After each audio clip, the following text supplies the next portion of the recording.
नमस्कार बच्चों, मैं के त्रिपाठी पुनः आप सभी का आज के इस कक्षा में स्वागत करता हूं नीट के क्लास में, जिसमें हम लोग एक टॉपिक पर आज चर्चा करेंगे, kinetic theory of gases. Chemistry में भी काफ़ी कुछ आप लोगों ने पिछले क्लासेस में पढ़ा होगा काइनेटिक थ्योरी ऑफ गैसेस के बारे में, लेकिन यहाँ पर हम आप लोगों को कुछ बातें बताएंगे ब्रीफ करके, इसलिए कि टाइम हमारे पास में काइनेटिक थ्योरी ऑफ गैसेस के लिए एक ही क्लास मिला हुआ है। आज के क्लास में इसे कंप्लीट करना है पूरी तरीके से, और कोई ऐसी बातें नहीं जो हम आप लोगों को बातें बताएंगे, ये आप लोगों के द्वारा पढ़ी हुई हैं, समझी जाएंगी। जो भी कुछ मैं बताऊंगा इनको एक बार अच्छे से देखिएगा, प्रैक्टिस कीजिएगा, सभी बातें समझ में आएंगी। न्यूमेरिकल्स इसमें आते हैं, हो जाएंगे आपसे, लेकिन कुछ बातें जानना बहुत जरूरी है। तो सबसे पहले काइनेटिक थ्योरी ऑफ गैसेस के आइडियल गैस के बारे में हम लोग कुछ पोस्टुलेट्स हैं उनके बारे में बच्चों बात कर लेते हैं। जरा सा ध्यान दीजिए। गैस के आइडियल गैस के पार्टिकल्स, पहली बात तो रिजिड होते हैं और इनका साइज बहुत छोटा होता है। इवन इतना छोटा साइज होता है इनका कि पूरी गैस के वॉल्यूम के कंपैरेटिवली नेग्लिजिबल होता है, नगण्य होता है इसका। एक और बात इनके बारे में बताना चाहूंगा, मॉलिक्यूल्स के बीच में फोर्स ऑफ अट्रैक्शन बहुत कम होता है, लेकिन जब कभी ये एक दूसरे के पास आते हैं तो इनमें रिपल्सिव फोर्स लगता है, और ये जो रिपल्सिव फोर्स इनमें लगता है जब ये बहुत क्लोज आ जाते हैं तो इसकी वजह से इनके डायरेक्शंस बदल जाते हैं और ये किसी एक दिशा में रेखीय गति करने लग जाते हैं।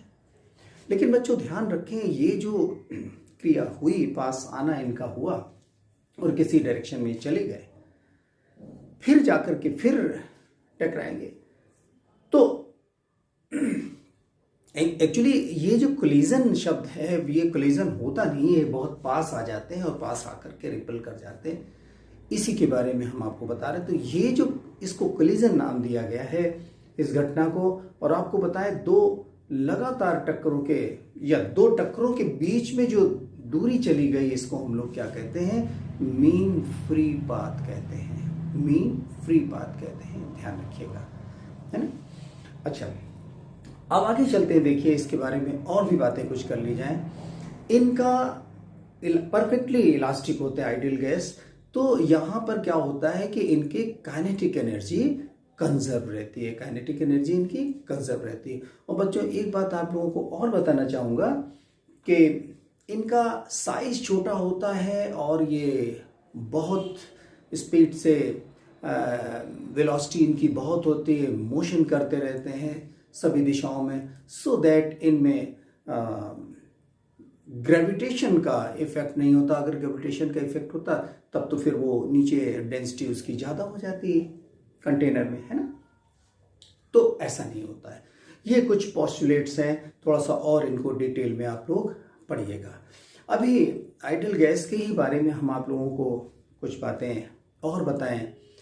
इससे पहले कुछ नोटेशंस हैं, इनको जान लेना बहुत ज़रूरी है, क्योंकि इन नोटेशंस को बहुत अच्छे से प्रैक्टिस कीजिएगा, तभी आप समझ पाएंगे, न्यूमेरिकल्स में यूज़ कर पाएंगे, और अदरवाइज प्रॉब्लम आएगी आप लोगों को, क्योंकि ये टर्म्स आपको बिल्कुल एक जैसे लगेंगे सुनने में, समझने में। तो मैंने यहाँ पर आपके टाइम को बचाने के लिए नोटेशंस यहाँ पर दे रखे हैं। तो बच्चों इनको देखिए, ब्रीफ किए दे रहा हूँ थोड़ा सा। म्यू जिसे आप लोग कह रहे हैं यहाँ पर मोलर अमाउंट ऑफ गैस है, इसको हम लोग m/mw, दैट इज यहाँ पर ये जो mw देख रहे हैं ये मॉलिक्यूलर वेट है, और n/n0 अभी आपको वो भी बता रहा हूँ। n0 देखिए सामने आ गया, एवोगाड्रो नंबर है। एवोगाड्रो नंबर आप लोग जानते हैं 6.023 × 10⁻23 मॉलिक्यूल्स पर मोल होते हैं, ठीक है। और यहां पर यूनिवर्सल गैस कांस्टेंट है, its value is 8.31 joule per mole पर केल्विन। अदरवाइज इसे आप कैलोरी में बात करें तो नियरली 2 कैलोरी पर मोल पर केल्विन। डायमेंशंस इसके निकालेंगे आप लोग PV = μRT से, तो आप पा जाएंगे ml2t minus 2 mu minus 1 theta minus 1. Then specific gas constant R is equal to R upon mw. mw की बात आपको भी बता रहा हूं, मॉलिक्यूलर वेट मैंने आपको बताया ही। और इसके बाद देखिए small m is the mass of gas molecule, then n is equal to number of gas molecules, and m यहां पर जो यूज हो रहा है मास ऑफ गैस के लिए यूज हो रहा है बच्चों। दोनों में फर्क देखिएगा, मास of gas molecules and mass of gas, and small n molecular density जिसका वैल्यू n अपॉन v भी यहां पर होगा। और अगर आप इसे सब्स्टिट्यूट कर देंगे तो डेंसिटी ये जो देख रहे हैं m अपॉन v, तो यहां पर ये nm के नाम से भी जाना जाएगा। देन स्मॉल के जो आप देख रहे हैं ये यहां पर बोल्ट्जमैन कांस्टेंट है, और इसका वैल्यू बच्चों कितना होता है, this is r upon n not है 1.38 इंटू 10 पावर 23 जूल पर केल्विन। मैं यहाँ पर साइड हो जा रहा हूँ, आप लोगों को क्लियर है, इसका आप लोग एक स्क्रीनशॉट पे ले लीजिए और इन पर बात होगी, तो कोई डाउट होना नहीं चाहिए मन में, है ना। कोई बात आप लोगों को इसमें ना समझ में आ रही तो हमसे ये पूछ सकते हैं। तो जल्दी से इसको एक शॉट ले लीजिए, और अब हम लोग आगे बात करने जा रहे हैं। तो बच्चों इन बातों के अलावा देखिए आपको मैं बताऊं कि किसी भी सब्सटेंस के लिए उसका जो एनर्जी है, इंटरनल एनर्जी, दैट रिमेन्स किस पे, only and only on temperature पर डिपेंड करता है इंटरनल एनर्जी। और आपको बताऊं कि यहां पर किसी भी सब्सटेंस के लिए टोटल एनर्जी कितना होता है, पोटेंशियल प्लस काइनेटिक होता है। तो बच्चों आगे हम लोग यहां पर चलेंगे, कुछ equations of state for ideal gas है। तो आइडियल गैस के इक्वेशंस में आप लोगों ने बॉयल्स लॉ, चार्ल्स लॉ आप लोगों ने पढ़ा हुआ है, गिल्जेक्स लॉ पढ़ा हुआ है, तो इनको भी हम थोड़ा सा ब्रीफ किए दे रहे हैं कि आपको एक ब्रीफिंग हो जाए दिमाग में आपके। तो चलिए देखते हैं इसको। हम यहां पर बच्चों अभी लॉस के बारे में बात करने जा रहे हैं। तो सबसे पहले हम लोग यहां पर बॉयल्स लॉ की बात करेंगे। आप जानते हैं Boyle's law, for certain amount of gas mass m के लिए बॉयल्स लॉ बच्चों कितना, at constant temperature pressure is always, rather volume is, देखिए ये कर लीजिए पहले, बॉयल्स लॉ,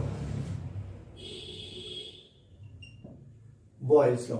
अच्छा बच्चों अभी आपको बताना चाहूंगा, ये सारे लॉज आपने किए हुए, लेकिन हम आप लोगों को एक छोटा सा ब्रीफिंग दे रहे हैं और इसके ग्राफ का भी आइडिया आपको हम दे रहे हैं। तो सबसे पहले बॉयल्स लॉ को करेंगे, उसके बाद में चार्ल्स लॉ करेंगे, देन गैलोजेक्स लॉ करेंगे, एवोगैड्रो का भी एक छोटा सा लॉ कर लेंगे। और चलिए तो सबसे पहले हम लोग यहां पर बॉयल्स लॉ देखेंगे, ठीक है।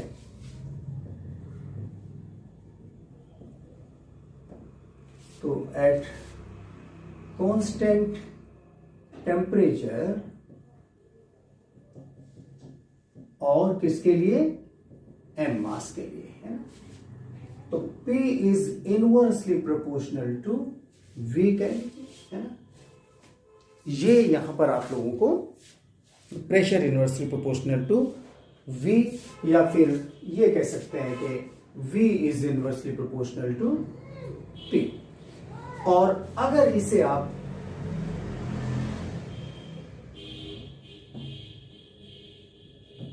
PV is equal to constant भी कह सकते हैं, लेकिन P1V1 is equal to P2V2। ये जब कांस्टेंट है तो किसी समय पर pressure P1 volume V1 and pressure P2 volume V2, तो इसे आप लोग यूज करते ही आ रहे हैं। अब देखिए हम यहां पर इसके ग्राफ के बारे में थोड़ा सा आपको आइडिया दे रहे हैं कि पीवी ग्राफ में अगर वॉल्यूम को हम एक्स एक्सिस पर रखते हैं, बच्चों ध्यान दीजिए जरा सा, ये थोड़ा सा दिमाग में रखिएगा। वॉल्यूम को एक्स एक्सिस पर रख लिया, प्रेशर को आपने वाई एक्सिस पे, तो ये ग्राफ हमने मैथ्स के क्लास में बताया था, इस तरह से इनवर्सली प्रोपोर्शनल का ग्राफ बनता है। ऑन द अदर हैंड अगर हम वॉल्यूम को बढ़ाते जाएं, देखिए तो ये पीवी कर्व कांस्टेंट है ना, तो ये सीधा बिल्कुल ऐसे मिलेगा, या फिर हम यहां पर प्रेशर को इंक्रीज करते जा रहे हैं तब पर भी पीवी कर्व स्ट्रेट लाइन मिलेगा। तो ये बॉयल्स लॉ की बात आपके दिमाग में जरूर रहनी चाहिए। आगे चलिए आप लोगों को बताते हैं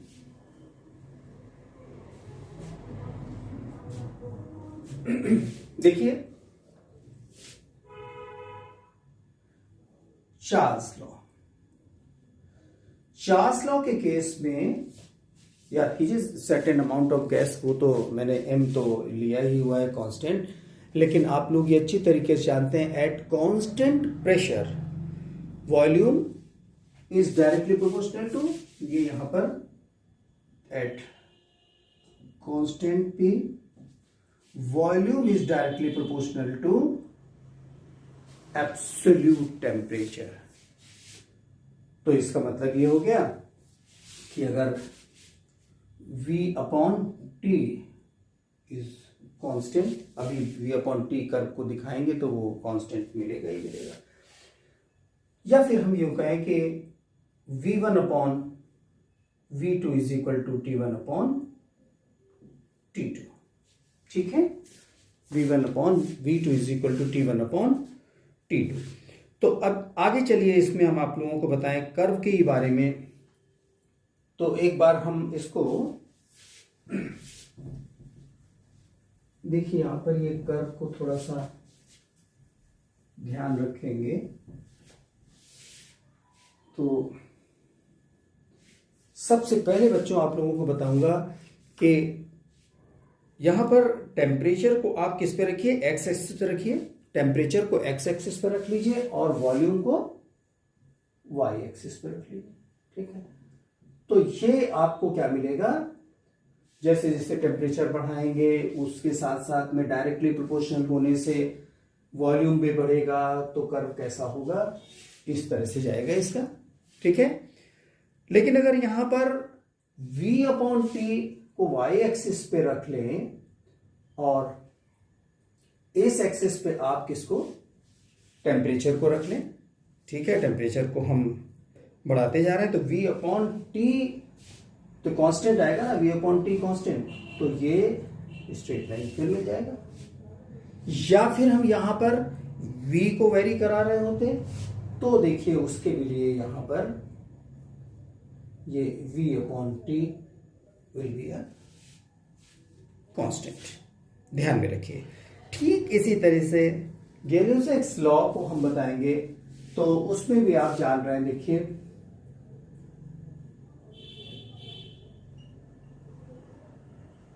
गैलियोस लॉ में P is directly proportional to T, तो वही बात P1 upon P2 is equal to T1 upon T2, या फिर P upon T is a constant, ठीक है। तो जैसे इसमें हो रहा है, ये आप लोग अलग अलग इसको नहीं, जो बात यहां पर चार्ल्स लॉ में आपने देखी उसी तरीके से गैलियोस लॉ में भी आप देख लेंगे, बस उसमें फर्क इतना हो जाएगा कि जहां पर V चल रहा था वहां पर P आ जाएगा, देख लीजिए P अपॉन टी के लिए, और ये यहां पर, तो इसको यहां पर P कर देंगे।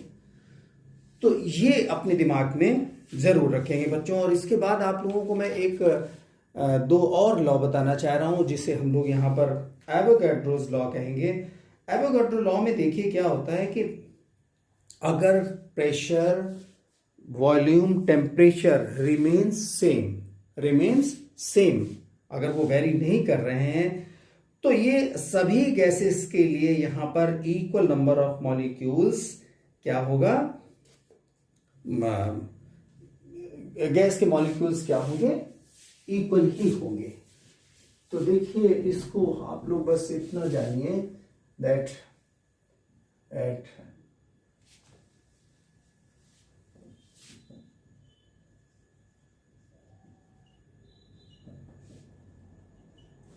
एवोगाड्रोस लॉ, है ना। तो इसमें यहां पर आप लोग अपने दिमाग में हमेशा रखेंगे कि same temperature and pressure equal volume of gases at, देखिए at same temperature and pressure equal volume of gases. क्या करेंगे, N1 इज इक्वल टू, ये नंबर सेम होगा बच्चों, ध्यान दीजिए, है ना। तो अगर यहां पर P, V और T सेम रहे तो यहां पर नंबर भी सेम रहेगा, एवोगाड्रो नंबर, ठीक है। Now Dalton's partial pressure mixture law, Dalton's partial pressure mixture law, इसको भी देख लेते हैं, चलिए। तो इसमें आप लोग ये समझिए कि अगर बहुत सारी गैसेस हैं और जो कि रिएक्ट नहीं करती, नॉन रिएक्टिव गैसेस हैं, ये मिक्स किया जाए सबको एक साथ में, तो जो प्रेशर होगा, टोटल प्रेशर होगा, वो इंडिविजुअल इनके प्रेशर्स के इक्वल ही होगा। मतलब जितने भी pressure exerted bye all gases, non reactive gases mix together, तो जितना भी प्रेशर होगा ये P इज इक्वल टू कितना होगा बच्चों, P1 plus P2 plus P3 dot, सभी के प्रेशर्स की सिंपल सी बात है, इसमें कोई ऐसी बात नहीं थी। डाल्टन्स पार्शियल प्रेशर, है ना, डाल्टन्स, देखो लिख लो,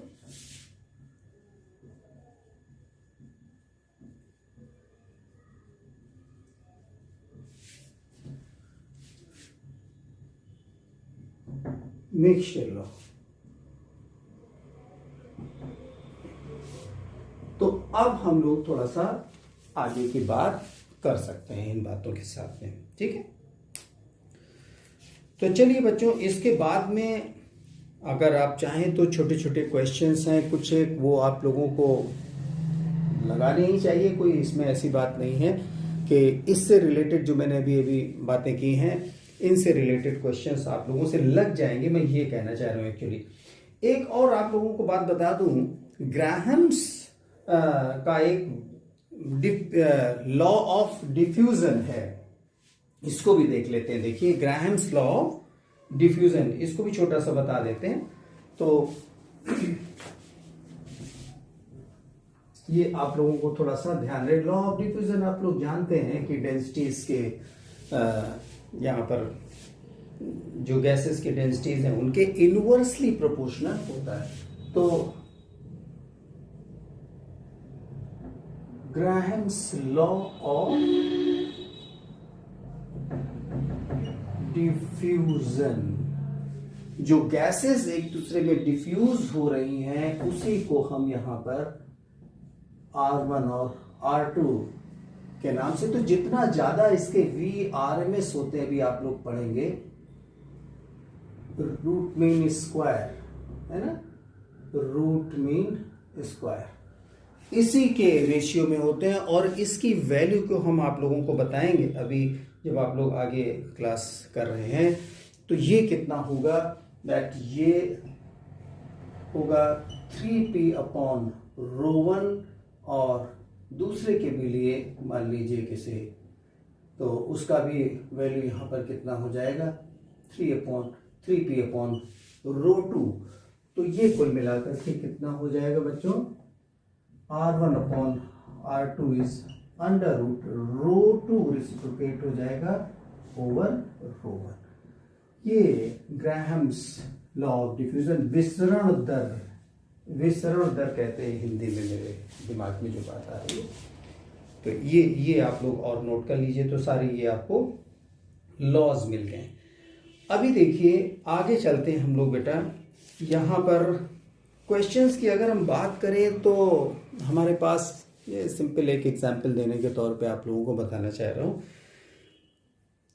दैट एक क्वेश्चन सुनिए जरा सा। Increasing temperature of a gas is 5 degree Celsius. Increasing temperature of a gas by 5 degree Celsius, तो 5 डिग्री सेल्सियस उसका टेम्परेचर बढ़ा देते हैं। It's pressure becomes point increases, कितना प्रेशर इंक्रीजेस बाय 0.5%। ये दिया है प्रेशर इंक्रीजेस बाय 0.5%। ये यहां पर आप लोग ध्यान दे लीजिए, परसेंट में दिया हुआ है ना। इनिशियल जो वैल्यू था उससे इसका प्रेशर कितना इंक्रीज हो रहा है, 0.5%। Now we have to find the value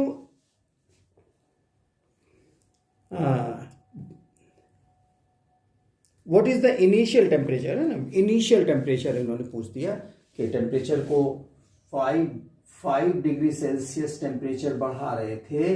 delta T अगर ये 5 डिग्री सेल्सियस था और ये परसेंट जो आपको दिया हुआ है, प्रेशर का इंक्रीज परसेंट दिया हुआ है, दैट मीन्स यहां पर आपको सीधे सीधे delta P upon P into 100 उसका वैल्यू इतना दिया है बच्चों। क्वेश्चन ना समझ में आ रहा हो तो मैं फिर से एक बार बोल दूं, और T is equal to question mark, ये क्वेश्चन है। फिर से सुन लो, पूरा क्वेश्चन ही मैं पढ़े दे रहा हूं। By increasing temperature of gas by 5 degree Celsius it's pressure increases by 0.5%, okay, from its initial value at constant volume। then constant volume पर ही तो ये होता है गैलोज़ेक्स लॉ, वही तो है। तो यहां पर आपसे पूछा गया then what is initial temperature of gas. तो बच्चों यहां पर सिंपली आप लोग लगा सकते हैं, क्या लिखिए, delta T upon T is equal to delta P upon P, और इंटू 100 भी लगा दे दोनों तरफ में, कोई दिक्कत नहीं है। यहाँ पर आप लोगों को ये दिया हुआ है डेल्टा टी का वैल्यू इंटू 100 अपॉन टी, और इस जगह पर 0.5 ये आपको गिवन है।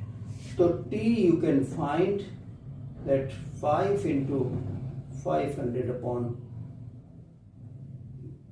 0.5, यस। और इसे आप लोग सॉल्व करके देखें कितना आ रहा है। तो ये कितना हो जाएगा, ये बच्चों ये 100 है, देखिए ये कितना 100 है, ये दिस इज व्हाट 100। तो ये पॉइंट रिमूव कीजिए, एक जीरो बढ़ाइए, तो ये कितना हो रहा है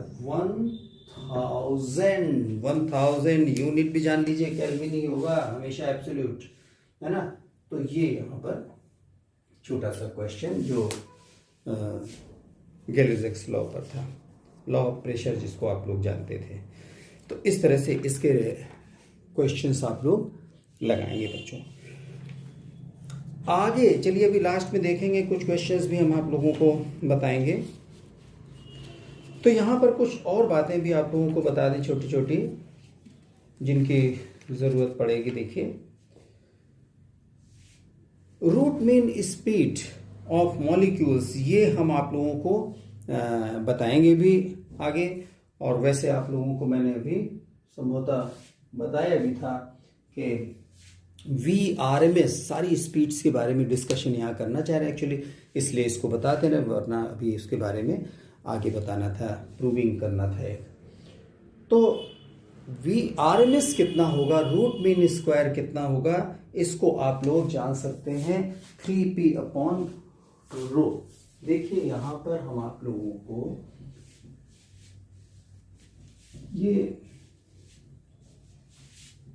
वेलोसिटीज के बारे में बताना चाह रहे हैं, तो सबसे पहले रूट मीन स्क्वायर की बात करना चाह रहे हैं, और ये वैल्यू कितना होता है, दैट इज VRMS से दिखलाते हैं √3p/ρ, और इसी को हम लोग कन्वर्ट करके दूसरे टर्म्स में लिखते हैं कितना, 3RT/मॉलिक्यूलर वेट। तो इसको ऐसे भी आप लोग जान लीजिए, ये कितना, ये आगे भी डिस्कशन होगा आपसे, मॉलिक्यूलर वेट इतने के नाम से भी जानते हैं बच्चों। और इसी को अगर थोड़ा सा हम और कन्वर्ट कर देंगे तो ये आ जाएगा 3, ये जो लिखा है ये बोल्ट्जमैन कांस्टेंट है जिसे आप देख रहे हैं, और m भी मैंने आपको अभी बताया हुआ था, इसीलिए तो बताया था आप लोगों को कि ये याद रहे। तो ये नो एवरेज स्पीड और मीन स्पीड की बात करें तो इसके बाद हम आप लोगों को बच्चों मोस्ट प्रोबेबल स्पीड बताना चाह रहे हैं। देखिए, जो गैस के जो मॉलिक्यूल्स हैं, ये मैक्सिमम नंबर ऑफ मॉलिक्यूल्स जो होते हैं ये एक सर्टेन स्पीड को फॉलो करते हैं फॉर गिवन टेम्परेचर। किसी गिवन टेम्परेचर पर इनका स्पीड जो होता है, ये मैक्सिमम नंबर ऑफ स्पीड जो होते हैं, जिस speed maximum number of molecules at given temperature, किसी गिवन टेम्परेचर पर गैस के मॉलिक्यूल्स जिस स्पीड को बिलोंग करते हैं उसी को हम लोग क्या कहते हैं, मोस्ट प्रोबेबल स्पीड कहते हैं। मोस्ट प्रोबेबल, देखिए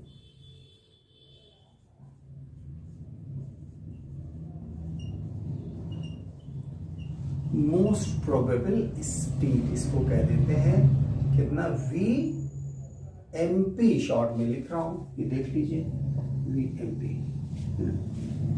मोस्ट प्रोबेबल स्पीड कहेंगे। और मैंने आपको बताया किसी गिवन टेम्परेचर पर maximum number of molecules belongs to this speed, और इसका भी वैल्यू उसी तरीके से है, लेकिन यहां पर थोड़ा सा फर्क है दोनों में। जो भी मैंने आपको बताया था उसमें वहां पर जिस तरह से 3 चल रहा था, 3p/ρ चल रहा है, ठीक उसी तरह से यहां पर कितना 2p/ρ चलेगा।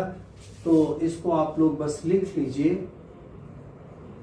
2p/ρ, दैट इज 2RT/mW, या फिर 2kT/स्मॉल, ये नोट कर लीजिए। इसलिए बता दे रहा हूं कि आज आप लोगों को इससे रिलेटेड, जैसे आप लोगों ने मान लीजिए एक साथ आप देख रहे हैं कि वेलोसिटीज पर बात हो रही, तो वो सारी बातें हो जाएं। इसी तरह से देखिए यहां पर आप लोगों को मैं बताने जा रहा हूं velocity of sound in gas medium. तो ये आप लोगों ने पहले भी पढ़ रखा है, velocity of sound in gas medium. देखिए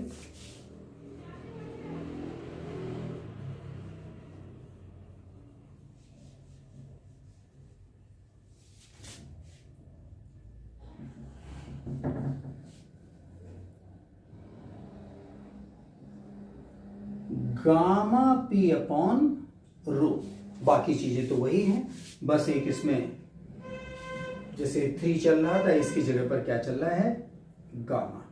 ये आप लोगों ने पढ़ा हुआ है, P/ρ या गामा।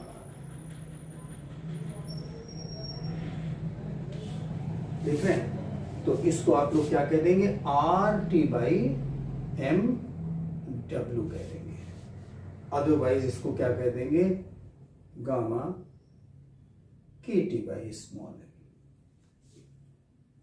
और अब बच्चों देखिए वेलोसिटी ऑफ साउंड ये आपको पता चल गया।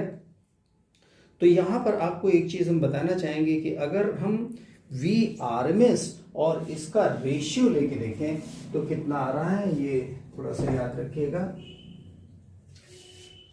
VRMS और ratio of V R M S to the V sound, ये कितना आ जाएगा, √3 अपॉन गामा। ये नोट किया जाए। और वी आर एम एस और एमपी भी लेकर के देख लेते हैं। मोस्ट प्रोबेबल ये जो था, ये कितना हो जाएगा, इसको आप देखिए तो इसमें इन दोनों में देखिए तो कितना आ जाएगा आपको, 3/2 रूट में आ जाएगा। ये देखिए, तो ये थोड़ा सा कॉन्सेप्ट अपने दिमाग में रखिए। अब हम आपको यहां पर क्लियर है, इसको आप देख सकते हैं that V R M S सबसे ज्यादा, उसके बाद कौन सा ऑर्डर में, वी मीन, फिर उसके बाद में V M P, then V sound. ये चारों का ऑर्डर भी आपको यहां पर ध्यान में रखना पड़ेगा। तो बच्चों ये देखिए, वी आर एम एस सबसे ज्यादा, उसके बाद में वी मी, और फिर V M P, then V sound. ये ऑर्डर नोट रखिए, ऑलवेज ऐसा होता है। ये बराबर नहीं हो सकते बच्चों, है ना।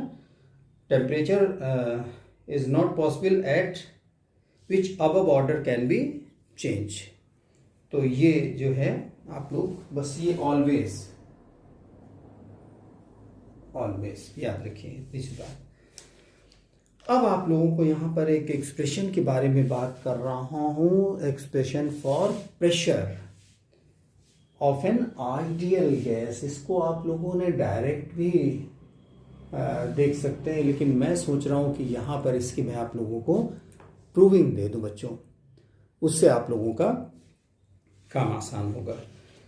तो यहां पर expression for pressure of an ideal gas, ideal gas के प्रेशर के बारे में हम आप लोगों को बताएंगे भी कि एक कंटेनर लेते हैं, कंटेनर में गैस है, उसके एक मॉलिक्यूल के लिए बात करेंगे, और वो जो मॉलिक्यूल है सामने की वॉल पर देखिए जाकर के टकराएगा, टकराने के बाद वापस आएगा और उससे फोर्स एक्सर्ट करेगा, क्योंकि उसके चेंज इन मोमेंटम जो मॉलिक्यूल में होगा उतना ही मोमेंटम, जितना देखिए मोमेंटम मॉलिक्यूल का चेंज इन मोमेंटम जितना उसका होगा उतना ही मोमेंटम वॉल को ट्रांसफर करेगा। तो बच्चों हम लोग यहां पर अगला टॉपिक करेंगे expression for pressure of an ideal gas. देखिए, और यहां तक अभी जो बातें आप लोगों से हुई हैं इस पर न्यूमेरिकल्स आप लोग पहले लगा लेंगे, देन यहां पर हम लोग करने जा रहे हैं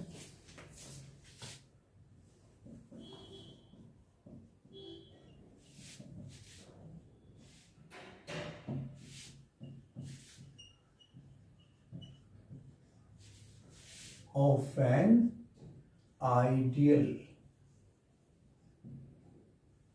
gas।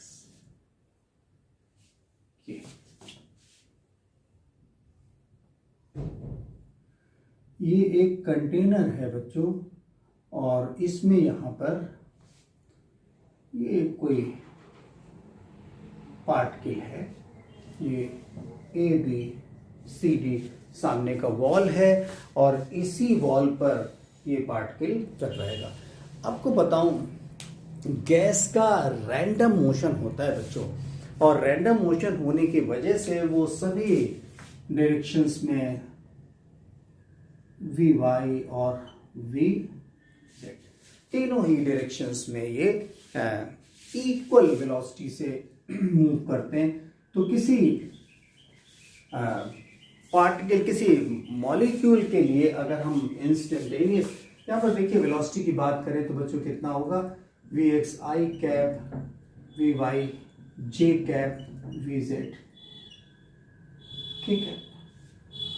और अगर हम इसका मॉडुलस ले लें तो ये हमेशा आप जानते हैं इतना होता है square V Y square V Z square. Okay, अब चूंकि ये ड्यू टू रैंडम मोशन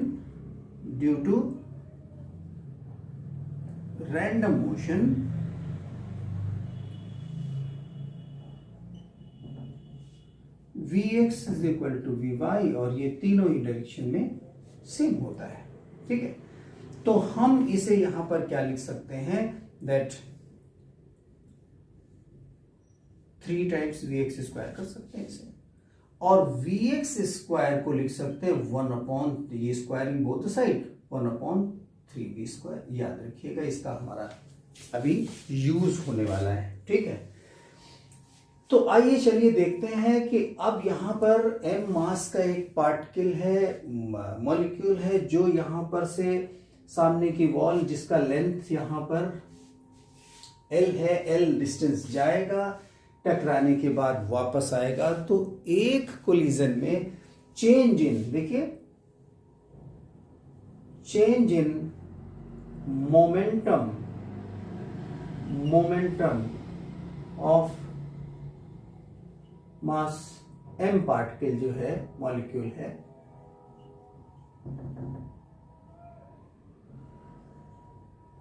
कितना हो जाएगा बच्चों,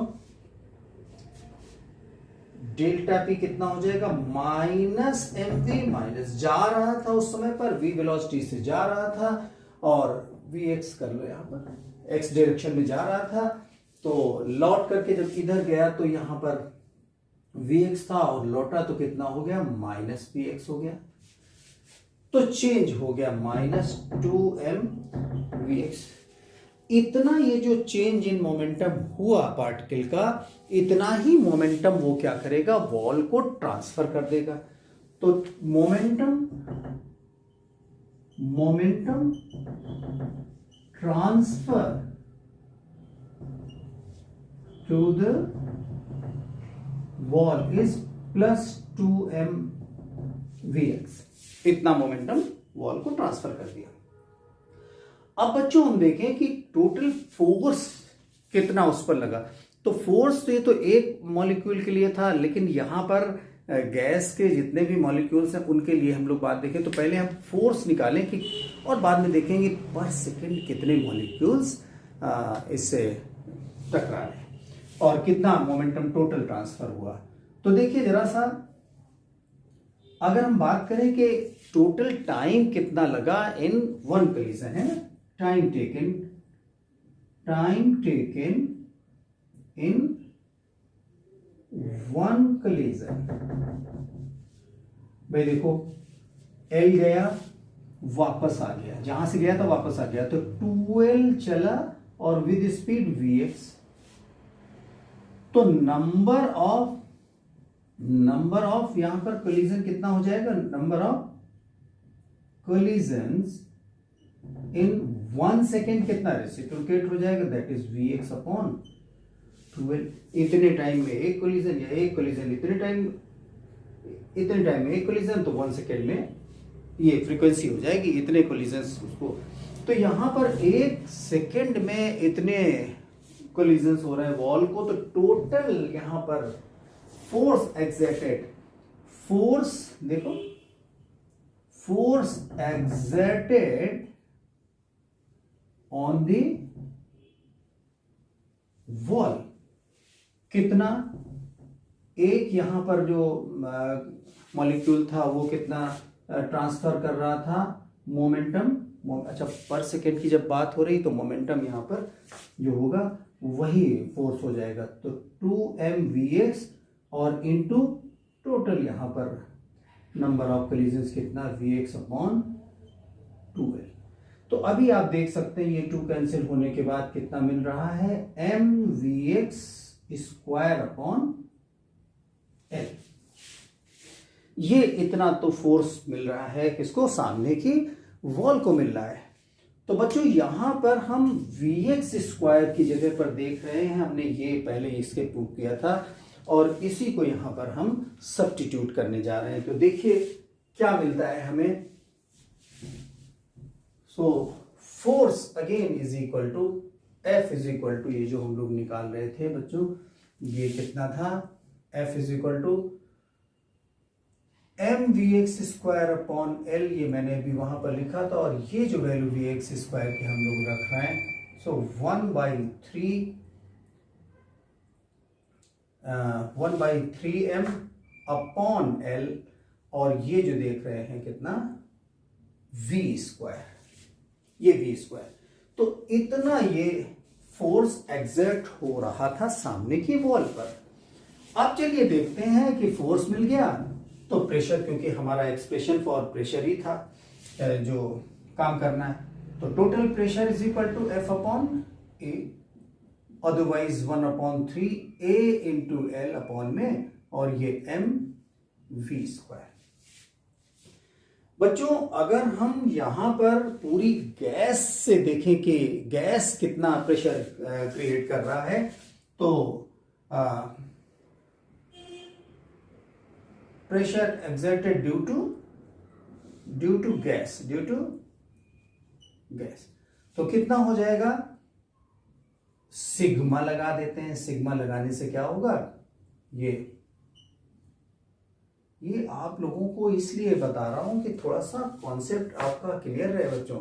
और ये देखिए यहां पर आप लोग 1/3 M V square by V भी तो लिख सकते हैं, वॉल्यूम ही तो है ये वॉल्यूम ही तो हो गया, सामने का एरिया और ये डिस्टेंस, तो पूरे कंटेनर का वॉल्यूम वी हो गया।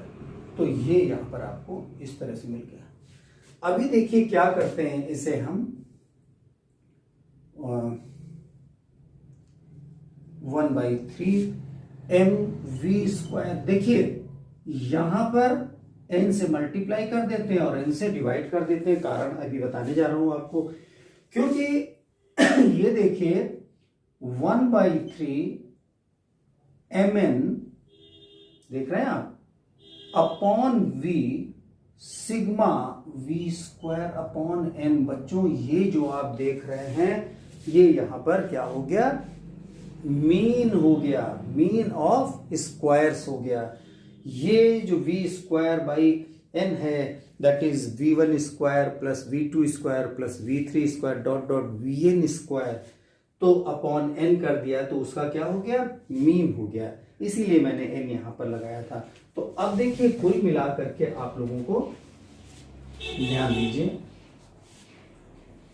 अब आप लोगों को कितना प्रेशर मिल रहा है, that pressure is equal to 1/3, ये mn को हम टोटल मास कह सकते हैं यहां पर, और ये देखिए इसको हम वी स्क्वायर बार कहेंगे। बच्चों ध्यान दीजिए, वी स्क्वायर बार अब कह देंगे, वी स्क्वायर बाई एन को मीन ऑफ स्क्वायर्स कह देंगे यहां पर। तो ये आपको यहां पर 1/3 रो इसको कह सकते हैं। देखिए यहां पर mass upon volume square bar, this is the pressure exerted by gas on the wall A. इसी तरह से पूरे कंटेनर में है। तो ये आपको यहां पर प्रेशर मिल गया। अब आपको यहीं पर मैं आगे बताना चाह रहा हूं कि देखिए अगर इसे हम ये RT के टर्म्स में लिखते तो ये कितना लिखा जाता, यहां पर ये जो 3py आपको फिर से दिखलाना चाह रहा हूं। देखिए ये देखिए यहां पर से इसको टर्म को फिर से ले रहा हूं, तो v स्क्वायर बार कितना मिल रहा है, 3pv/m, यही तो मिल पा रहा है। देखिए 3pv/m, और इसे हम लोग क्या लिख सकते हैं, pv इज इक्वल, pv को कितना लिख सकते थे, म्यू RT लिख सकते हैं। और इस m को आप ध्यान दीजिए, मैंने जो शुरू में बताया था, mu MW molecular number of, यहां पर मोल्स ये जो है, और इनटू मॉलिक्यूलर वेट से दिखलाएंगे तो ये म्यू कैंसिल हो जाएगा, so that v square bar हमें कितना मिल गया बच्चों, 3RT/mW। और ध्यान दीजिए अगर हम इसका स्क्वायर रूट ले लें तो ये हो जाएगा, दोनों तरफ यहां पर स्क्वायर रूट लगा दिया, यही हो जाएगा बच्चों रूट मीन स्क्वायर। ये कितना हो जाएगा, इसी को कहेंगे VRMS, root mean square value. Mean square तो ये पहले से ही है और उसका रूट ले लिया तो रूट मीन स्क्वायर, और √3RT/m/W इसका वैल्यू हो गया बच्चों। अब देखिए इसका मतलब ये बात सामने आ गई हमारे, ध्यान दीजिए कि VRMS is directly proportional to √T। ये जो देख पा रहे हैं R और M तो कांस्टेंट हैं, तो यहां पर किसके, एब्सोल्यूट टेम्परेचर के स्क्वायर रूट के बराबर ये लिया जाएगा। तो ये जो आप लोगों ने यहां पर एक एक्सप्रेशन देखा प्रेशर के लिए, तो अभी हम लोग आगे आप लोगों को बता दें कि अगर मान लीजिए यहां पर दो गैसेस हैं जिनके मासेस M1 और M2 हैं, मॉलिक्यूलर वेट यहां पर कितने हैं, M1 M2 हैं उनके मॉलिक्यूलर वेट, तो उनके लिए यहां पर हो जाता है, ये तो आप देख ही रहे हैं कितना, ये कर भी चुके हैं पहले कि फॉर टू गैसेस ऑफ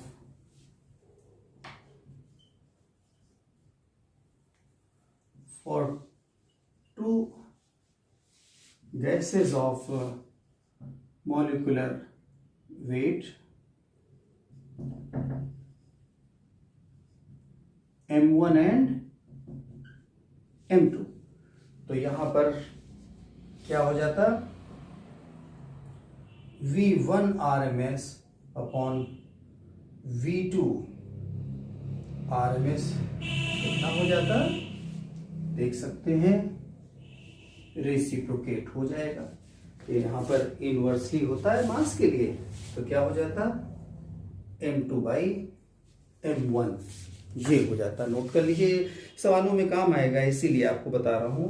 अभी जब आप क्वेश्चंस लगाएंगे तब आपको ये जरूरत पड़ जाएगी।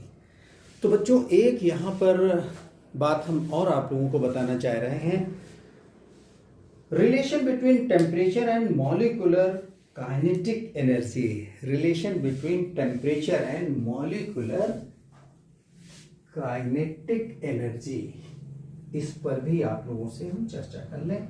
छोटी सी एक बात है तो ठीक रहेगा। Relation between temperature and molecular energy,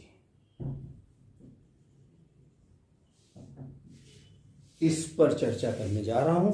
छोटी सी बात है, काइनेटिक एनर्जी कितना होती है आप सभी जानते हैं, molecular kinetic energy, molecular kinetic energy, ठीक है।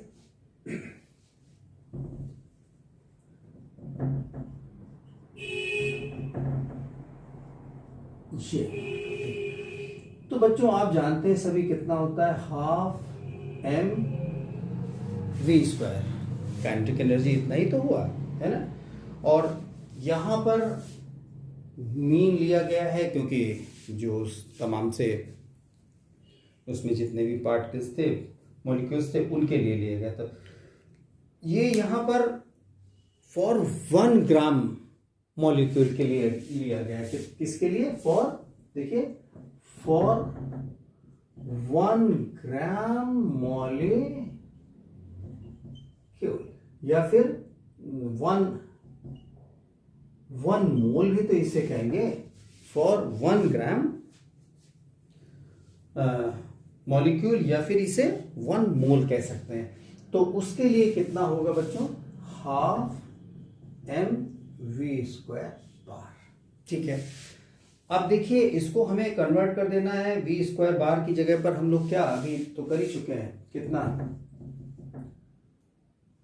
3RT/m, स्क्वायर लगा हुआ है तो स्क्वायर रूट लिया गया था ना, VRMS हुआ था, इसी को यहां पर देख रहे हैं VRMS स्क्वायर भी कह सकते हैं, VRMS स्क्वायर ही तो है, स्क्वायर रूट लिया था तभी तो VRMS बनाया था, तो इसी को हम लोग यहां पर VRMS स्क्वायर भी कह सकते हैं। तो ये स्क्वायर लगा हुआ तो इतना, तो ये हो गया जाकर के 3/2RT से कहेंगे। देख लीजिए इतना यहां पर ये क्या है, काइनेटिक एनर्जी है 1 मोल के लिए। लेकिन यहां पर अगर हम बात करें बच्चों के कितने एक 1 मोल में कितने मॉलिक्यूल होते हैं, n होते हैं। तो अगर हम यहां पर एक मॉलिक्यूल की बात करें, ये यहां पर क्या था 1 ग्राम मॉलिक्यूल थे, यहां पर फॉर 1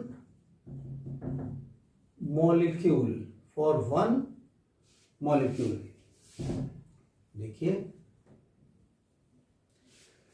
एक मॉलिक्यूल के लिए बात करते तो इसे n से डिवाइड कर देते, 3/2RT/n कर देते। और बच्चों इसे R/n को क्या लिखा जाएगा, यहां पर स्मॉल k जिसको हम लोग किस नाम से जान रहे थे, बोल्ट्जमैन कांस्टेंट। तो कुल मिलाकर के ये हो जाता 3/2 फॉर 1 मॉलिक्यूल। छोटी छोटी बातें आपको याद रखनी ही पड़ेंगी। तो फॉर ये यहां पर किसी एक मॉलिक्यूल के लिए काइनेटिक एनर्जी, और काइनेटिक एनर्जी और टेम्परेचर में रिलेशन, यही हमें आप लोगों को बताना था। अब बच्चों इसमें हमें आप लोगों को आगे बताना है। देखिए ये तो हमारी प्रेशर की बात हो गई, और कोई टर्म छूटना नहीं चाहिए जहाँ तक मैं देख पा रहा हूँ। तो ठीक है। तो बच्चों एक टर्म है degree of freedom. Degree of freedom, कोई भी मॉलिक्यूल जो होते हैं इनके लिए यहाँ पर कितने तरह की ये इंडिपेंडेंट मोशन कर सकता है, गतियां कर सकता है। इंडिपेंडेंट मोशन कोई भी मॉलिक्यूल कितने कर सकता है, उसी नंबर को हम लोग क्या कहते हैं, डिग्री ऑफ फ्रीडम का नाम देते हैं। देखिए डिग्री ऑफ फ्रीडम। तो मोनोएटॉमिक भी होते हैं, डायएटॉमिक भी होते हैं, पॉलीएटॉमिक या ट्राई एटॉमिक होते हैं। तो यहां पर डिग्री ऑफ फ्रीडम की बात हम लोग कर रहे हैं। बच्चों 3 तरह की डिग्री ऑफ फ्रीडम होती है। एक तो होता है ट्रांसलेशनल होता है ना, along X axis, Y axis, Z axis. दूसरा होता है रोटेशनल होता है, रोटेशनल। और तीसरा वाइब्रेटरी भी होता है। टेम्परेचर जब ज़्यादा हो जाता है तो वाइब्रेटरी भी होने लगता है। तो ट्रांसलेशनल डिग्री ऑफ फ्रीडम और रोटेशनल डिग्री ऑफ फ्रीडम। देखिए ट्रांसलेशनल डिग्री ऑफ फ्रीडम या फिर रोटेशनल डिग्री ऑफ फ्रीडम, और यहां पर वाइब्रेटरी। ये 3 तरह के डिग्री ऑफ फ्रीडम होते हैं किसी भी मॉलिक्यूल के लिए। बच्चों मॉलिक्यूल्स के लिए ये इतने तरीके के डिग्री ऑफ फ्रीडम होते हैं। तो मॉलिक्यूल और एटम ये along axis, X axis, Y axis, Z axis कर सकता है, या फिर रोटेट भी कर सकता है। तो मोनोएटॉमिक तो रोटेट नहीं, मोनोएटॉमिक में यहाँ पर हम आप लोगों को बताना चाहते हैं कि degree of freedom for monoatomic. और इसके लिए हम आप लोगों को यहाँ पर एक छोटा सा चार्ट जैसा दे देना चाह रहे हैं, जिससे कि आप लोगों को याद रह जाए। तो देखिए ये यहाँ पर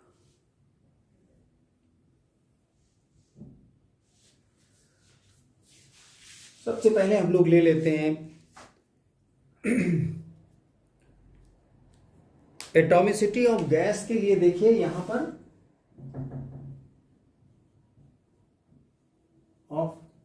गैस। और दूसरा यहाँ पर जो कॉलम है उसमें ले लेते हैं ट्रांसलेशनल, तीसरा रोटेशनल, और ये यहाँ पर टोटल हो जाते हैं। लास्ट वाले में देखिए टोटल हो जाते हैं यहाँ पर। वाइब्रेटरी तो जब भी टेम्परेचर बढ़ जाता है, हाई टेम्परेचर हो जाता है, तो डायटोमिक मॉलिक्यूल्स के 7 हो जाते हैं, वो आपको अलग से मैं बता दूंगा। तो सबसे पहले कि यहाँ पर एटॉमिसिटी में हम लोग मोनो एटॉमिक लेते हैं। तो मोनो एटॉमिक के लिए देखिए, मोनो एटॉमिक का केस लेते हैं। तो मोनो एटॉमिक में हमारे पास क्या क्या है, हीलियम है, नियॉन है ना, जो हमारे इनर्ट गैसेस होते हैं। तो ये हमारे सारे के सारे आ जाएंगे फॉर आर्गन है, ये देखिए एक्सेट्रा, ये इनके लिए ट्रांसलेशनल कितना होते हैं बच्चों, 3 होते हैं। कितना, 3। मोनोएटॉमिक है ना 3, तो टोटल भी 3 ही होगा, रोटेशनल यहां पर होता ही नहीं। लेकिन अगर डायटॉमिक की बात करते, डायटॉमिक के केस में बच्चों, तो डायटॉमिक में यहां पर O2 Cl2 कुछ भी ले सकते हैं। देखिए N2 O2 Cl2 ये सभी डायटॉमिक हैं। तो डायटॉमिक के केस में ट्रांसलेशनल तो 3 होंगे ही होंगे, और 2 उनके, देखिए इस तरीके कुछ देखने की कोशिश कीजिए। ट्रांसलेशनल तो हो ही गया तीनों एक्सिस के लिए, यहां पर ये 3 तो हो ही गए। और अगर मान लीजिए ये डाई एटॉमिक है, तो ये रोटेशनल इसका ऐसे भी हो सकता है और ऐसे भी हो सकता था, रोटेशन इसका ऐसे भी हो सकता था, 2 पॉसिबिलिटी और थी। तो 3 तो ये होते ही होते, और ये 2 और हो जाते रोटेशनल, तो कुल मिलाकर के 5 हो जाते यहां पर डायटॉमिक के केस में, देख लीजिए। लेकिन अगर हम बात करें कि ट्राइएटॉमिक में 2 केस बनते हैं बच्चों। ट्राइएटॉमिक में एक तो होता है कि लीनियर होते हैं, है ना। लीनियर की बात अगर हम कर लें, यहां पर देखिए लीनियर, ट्राइएटॉमिक में लीनियर ले लेंगे तो यहां पर वही सेम बात होगी, 5 ही होंगे। CO2 जैसे ले लें यहां पर देखो, तो ये यहां पर 3 और 2 और ये 5 ही रहेंगे ट्राइएटॉमिक में। लीनियर के केस में, लीनियर का केस है ना, यहां पर ये देख रहे हैं। तो ये जो लीनियर का केस हुआ, तो ये बिल्कुल उसी तरीके से हो जाएगा जैसे कि यहां पर डायटॉमिक का केस चल रहा था। ट्राइएटॉमिक में बिल्कुल वही बात होगी। ये देख रहे हैं कि इसमें एक तो ये हो जाएगा, ये यहां पर, इसको आप लोग देख लीजिएगा, थोड़ा सा और समझ में आ जाएगा। 2 रोटेशन इसके, एक तो ऐसे हो जाएगा ऐसे, और एक इस तरह से हो जाएगा, और जिस एक्सिस पर वो थोड़ी ना होगा। तो 3 और 2 5 ही होंगे इसके केस में। लेकिन बच्चों अगर ये यहाँ पर होता, नॉन लीनियर होता ट्राइएटॉमिक, क्या होता, इसमें आपको विजिबिलिटी है या नहीं है, non linear,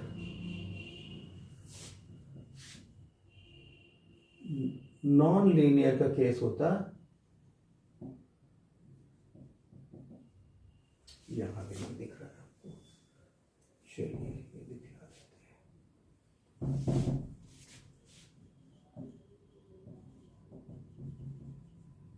try atomic,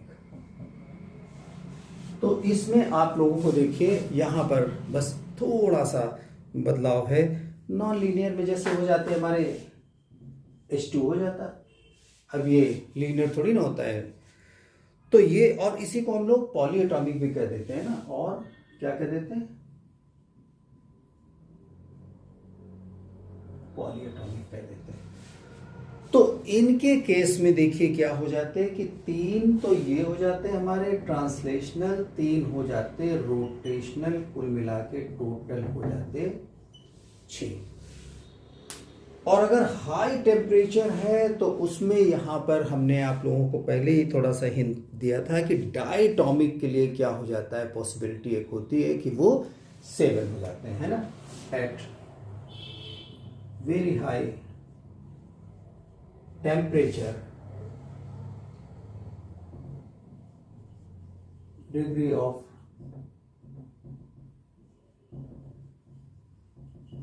freedom for diatomic is 7, है ना। ये नोट कर लीजिए जरा सा। अब देखिए इसमें कुछ दो एक छोटी सी बातें और दिखलाई दे रही हैं, उन्हें किया जा सकता है या फिर कुछ क्वेश्चंस हैं उनको लिया जा सकता है। तो यहाँ पर मैं आप लोगों को बच्चों अभी कुछ एक क्वेश्चंस भी बता देता हूँ जिनको कि हम लोग यहाँ पर पास्ट ईयर्स में पूछे गए हैं, और देख लेता हूँ कि कहीं कुछ और तो नहीं छूट रहा है ना। तो आगे कंटिन्यू करते देखिए। हाँ तो बच्चों एक और यहाँ पर आप लोगों को बात बताना चाहूँगा, law of equipartition of energy के लिए देखिए यहाँ पर आप लोगों को बताना चाहूँगा average energy of one molecule और average energy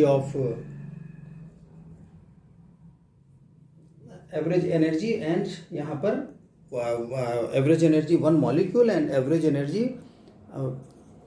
for one mole, ये दोनों, इन पर जरा सा आप देख लीजिए, ध्यान दे लीजिए। तो आपको यहाँ पर average energy of a molecule in a gas कितना होता है, उसके लिए किसी भी मॉलिक्यूल के लिए एवरेज एनर्जी यहाँ पर कितनी होती है, ध्यान दे लीजिए। देखिए यहाँ पर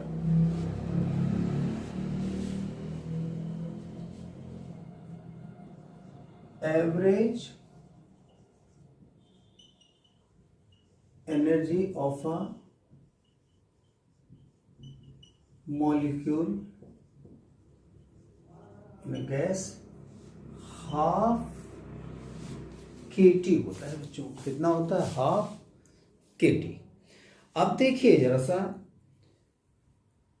हम लोग यहाँ पर मोनोटॉमिक गैस देख चुके, यहाँ पर डिग्री ऑफ फ्रीडम अगर सबका पता है आपको, तो इसी के अकॉर्डिंग यहाँ पर इनके एवरेज एनर्जी देखिए,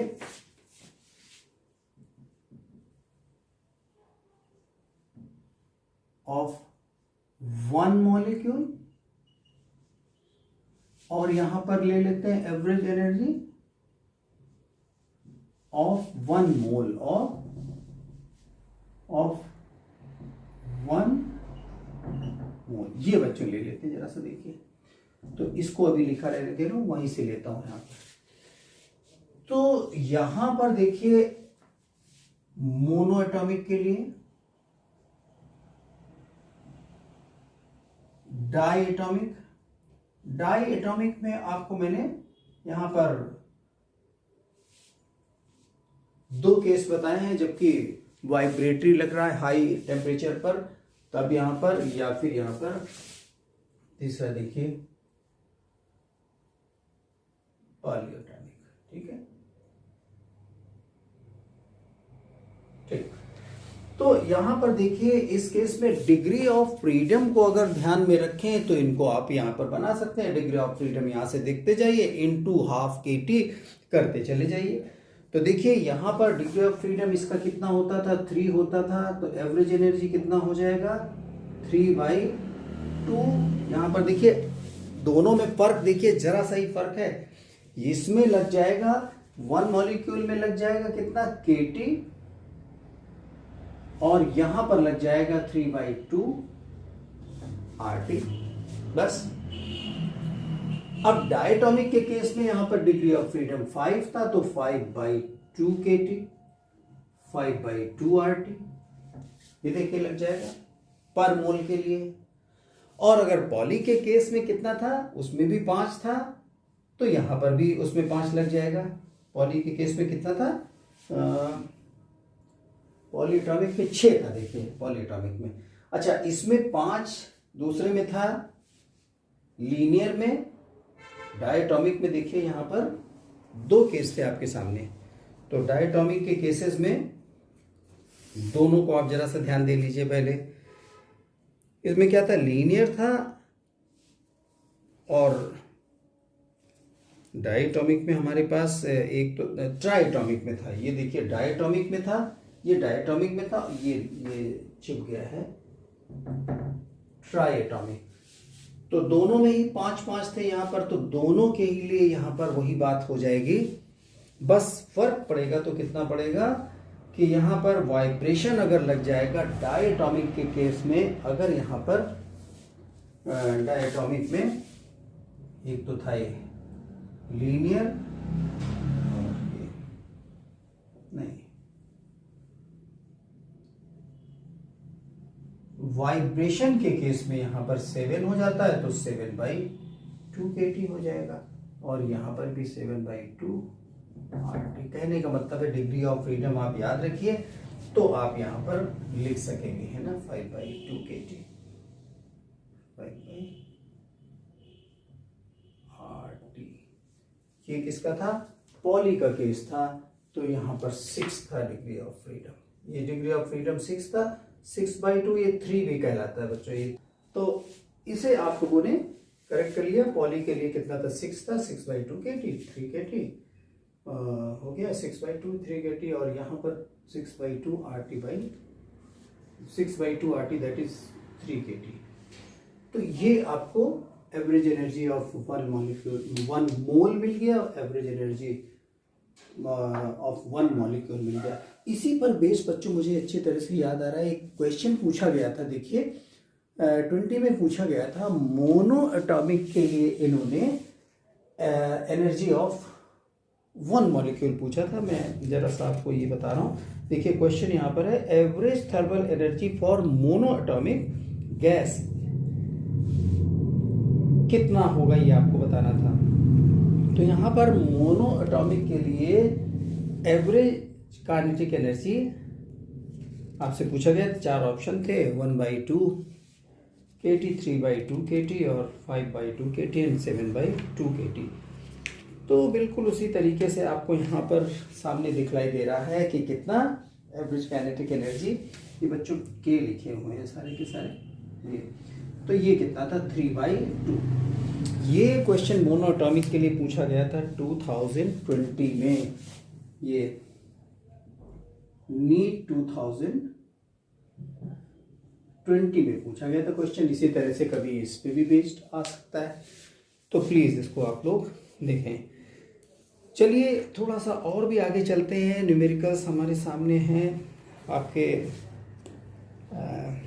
लिए। तो मैं आप लोगों को सबसे पहले 2 क्वेश्चंस बताता हूं, ये भी आपके पूछे गए हैं पास्ट ईयर्स में, 19 एंड समथिंग में, देखिए इनको। तो बच्चों यहाँ पर मैंने आप लोगों के लिए कुछ 3 क्वेश्चंस रखे हुए हैं, इनको और देख लीजिए आप, कई चीजें कवर हो जाएंगी। सबसे पहले हम आप लोगों को एक ये relation between pressure and kinetic energy पर यूनिट वॉल्यूम पर बात करना चाह रहे हैं। तो बच्चों जरा सा ध्यान दीजिए इस क्वेश्चन के लिए। प्रेशर इज इक्वल टू, हम लोग पढ़ चुके हैं, 1/3 रो v² बार, ये तो पढ़ चुके हैं ना, v² बार। और अगर काइनेटिक एनर्जी में इसे कन्वर्ट करना, तो ये छोटा सा एक टॉपिक जैसा बना दिया गया, तो 2 से मल्टीप्लाई कर दिया जाए और 2 से डिवाइड कर दिया जाए, देखिए v² बार। तो ये यहां पर बन जाता है 2/3, और ये एनर्जी, तो प्रेशर ऑफ यूनिट वॉल्यूम के लिए लिया जा रहा है, डेंसिटी है ना यहाँ पर, देखिए यूनिट वॉल्यूम के लिए लिया जा रहा है, तो 2/3 ऑफ ये एनर्जी जितना है आपको सामने। तो अभी आप लोग इस बात को हमेशा याद रखिए कि किसी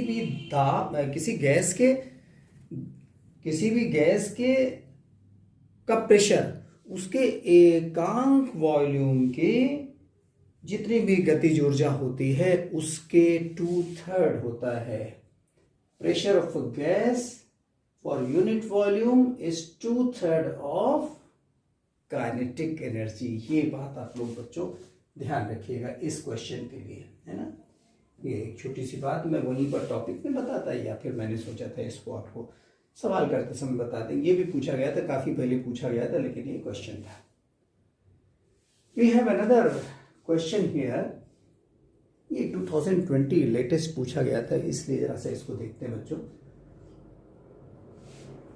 A given sample of an ideal gas occupies a volume V at pressure P and absolute temperature T. Mass of each molecule of gas is m. ये देखिए दिखाई दे रहा है m.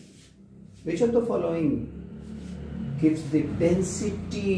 ध्यान दीजिए, डेंसिटी के लिए ये 4 ऑप्शंस में से कौन सा सही है? तो बच्चों डेंसिटी इज इक्वल टू क्या होता है? मास अपॉन वॉल्यूम। लेकिन अगर आप मास की बात करें तो यहां पर देखिए हम लोग जानते हैं mass upon molar mass is equal to PV by RT. यही तो जानते हैं। तो इस मास की जगह पर हम लोग लिख सकते हैं, देखिए ये जो मास अपॉन वॉल्यूम है, तो मास के प्लेस पर हम लोग यहां से रख सकते हैं, देखिए क्या 1 अपॉन वी, ये तो है ही, इस मास की जगह लिख सकते हैं पीवी अपॉन आर टी, और ये मोलर मास, कितना मोलर मास, ये बन गया। अब देखिए ये वी तो कैंसिल हो गया, ठीक है, P अपॉन आर टी, और ये मोलर मास की तरफ आप ध्यान दीजिए तो ये कितना होगा m इंटू एन नॉट। और अगर आप ध्यान दें बच्चों तो ये R को हम लोग लिख सकते हैं, R को कितना लिख सकते हैं बताइए? के एन नॉट, कितना लिख सकते हैं? के एन नॉट इंटू टी। और ये देखिए यहां पर एन नॉट कैंसिल हुआ, तो कुल मिलाकर के आ गया हमारे पास P M by K T. तो correct answer is P M by K T. Option B is correct, P M by K T. इस तरह से इसको कन्वर्ट करेंगे। और अभी देखिए हमारे पास एक और न्यूमेरिकल है सामने बच्चों, ध्यान दे लीजिए इसको भी अच्छे से। The molecule of a given mass of a gas have root mean square velocity is 200 metre per second. That means ये आंसर मैं आपको यहां पर दे रहा हूं इसका, देखिए इस क्वेश्चन के लिए, ये सामने क्वेश्चन,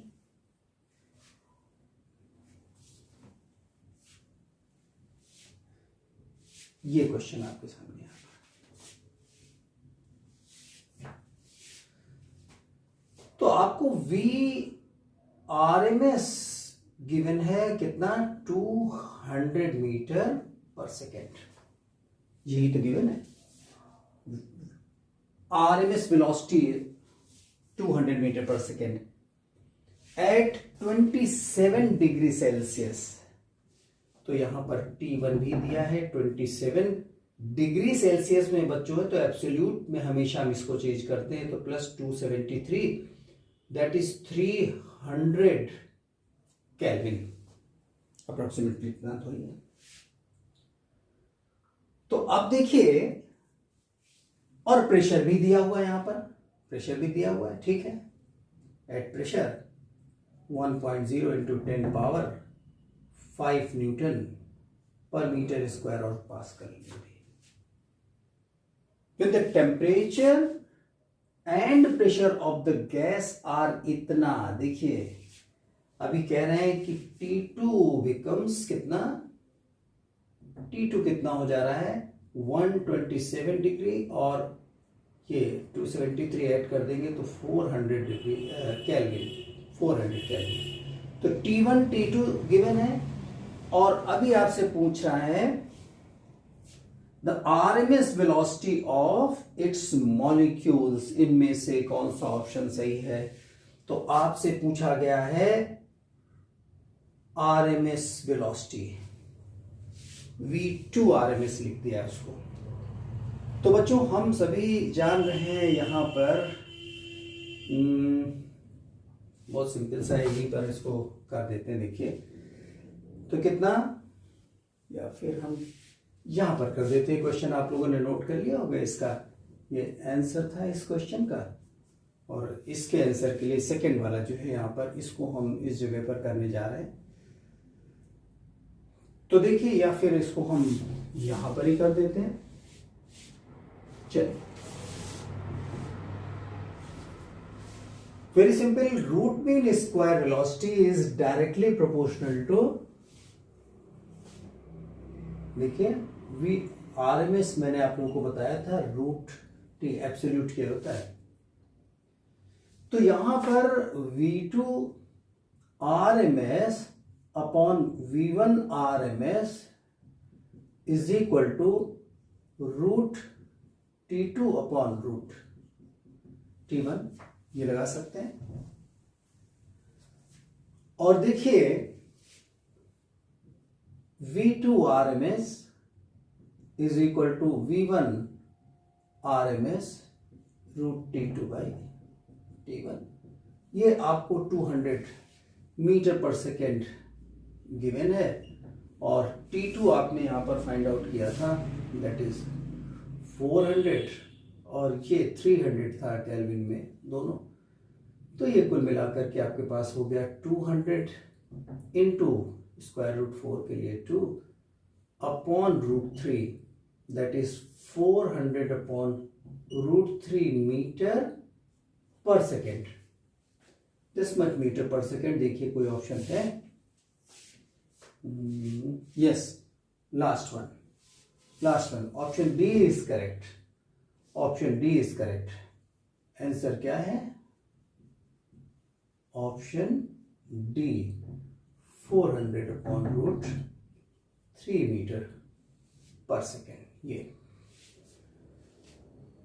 सो इस तरह से आप लोग ये क्वेश्चंस लगाएंगे। देखेंगे कि बहुत बड़े क्वेश्चंस नहीं आते बच्चों इसमें, लेकिन इतना ज़रूर है कि ये आप लोगों को सारे जो इसके नोटेशंस, फार्मूलाज छोटे छोटे हैं ये पता होंगे, तो आपको ये बात आसान लगने लगेगी। कुछ और भी क्वेश्चंस हमारे पास में हैं, उनको भी आप लोग करते तो बेहतर होगा, लेकिन हम तो चाहेंगे कि पहले आप लोग ट्राई करें, तो इसमें सभी टॉपिक पे आपको क्वेश्चंस मिल जाएंगे। तो बच्चों ये क्वेश्चंस हमने आप लोगों को जो बताए हैं, इनके अलावा भी कुछ क्वेश्चंस आपके पास होंगे जिनमें परेशानी आती होगी, आप हमसे उसे पूछ सकते हैं, अपनी क्वेरी डाल करके पूछ सकते हैं। आगे हम लोग थर्मोडायनेमिक्स शुरू करेंगे, तो उससे पहले इस चैप्टर में आपको कोई डाउट्स होने नहीं चाहिए। सभी बातें छोटी छोटी आप लोग कीजिए और उसके बाद हमसे डिस्कशन आप लोग कर सकते हैं।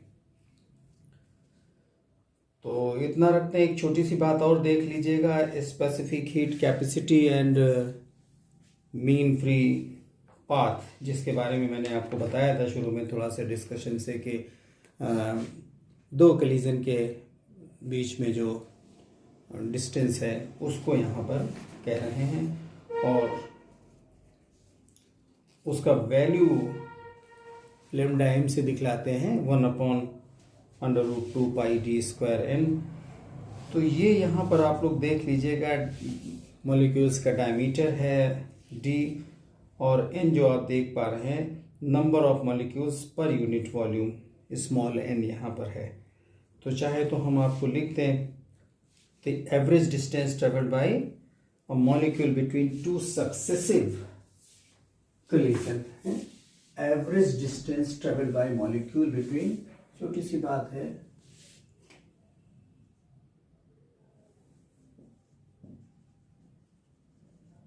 Average distance traveled by molecule between two